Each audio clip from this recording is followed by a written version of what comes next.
Things in FragPunk are looking up, and let me tell you why.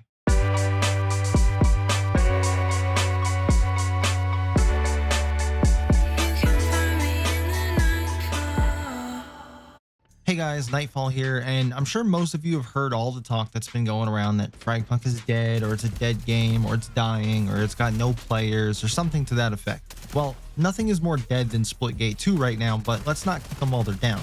One thing about FragPunk is that it's never dipped below around 3,500 concurrent players on Steam, and that's not including console players, players who play the game on the Epic Games launcher, and the supposed thousands more playing in China that just don't register on the Steam charts for some reason. But regardless of how low the player count has ever gotten, it's maintained a steady player base of about 3,000 to 4,000 concurrent players on Steam, and probably the other two platforms as well.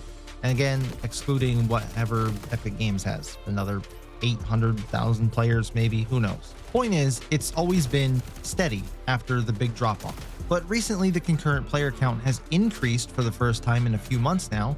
On a Monday, no less, the player count jumped back up over 5,000 concurrent players on Steam for the first time since mid-June.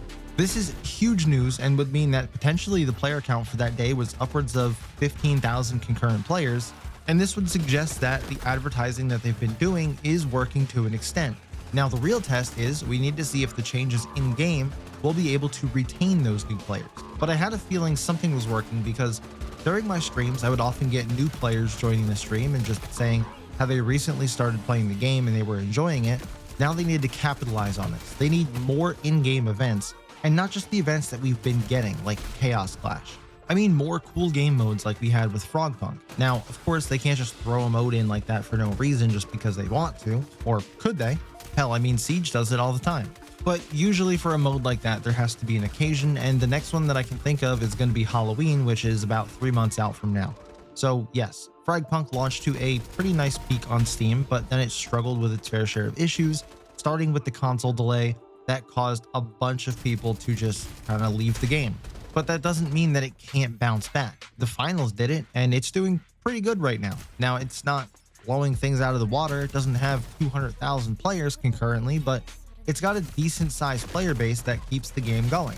And even with all of the random people going around saying, oh, the game's dead, the game's dying, you never hear any insider articles or gaming articles or anything coming out like it did with XDefiant saying that they were thinking about shutting it down.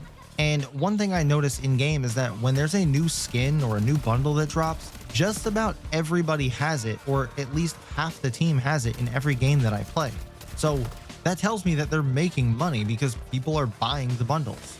However, there is one thing that I think they could do to revitalize this game even more, and that's launch on a new platform. And what platform, you might be asking? Well, the Nintendo Switch 2.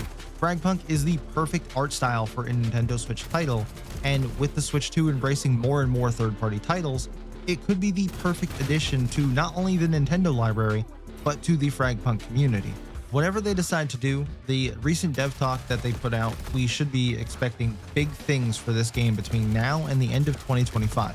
Speaking of big things coming, FragPunk also just gave a huge bonus to Xbox Game Pass subscribers. For those with Game Pass, you will now have access to all Lancers, as well as an exclusive bundle that was only sold in Season 1, the Groovy Night Bundle.